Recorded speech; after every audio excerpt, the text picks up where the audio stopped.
স্থায়ী কমিটির বৈঠক থেকে বের হয়ে বিএনপি নেতা সালাউদ্দিন আহমেদ বললেন, শিগগিরই দেশে ফিরছেন তারেক রহমান।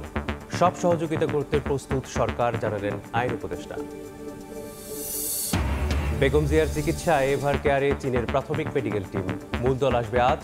দ্রুত আরোগ্য কামনা নরেন্দ্র মোদীর। সব ধরনের সহায়তায় প্রস্তুত ভারত। আলাদা দিনে গণভোটের দাবিতে অনড় জামায়াত। রাষ্ট্র সংস্কারের স্বার্থেই এমন অবস্থান, বললেন মিয়া গোলাম পরোয়ার। পিছু হটবে না সমমনা দলগুলো। পাওনা পরিশোধ করায় ব্যবসায় আগ্রহী অনেক বিদেশি প্রতিষ্ঠান, জানালেন বাংলাদেশ ব্যাংক গভর্নর। বিনিয়োগকারীদের সব সুবিধা নিশ্চিত করছে সরকার, বললেন অর্থ উপদেষ্টা। এবং 1 বছরের অনিশ্চয়তার অবসান, অবশেষে দেশে ফিরছেন আমিরাতে কারাবন্দী 24 জুলাই যোদ্ধা।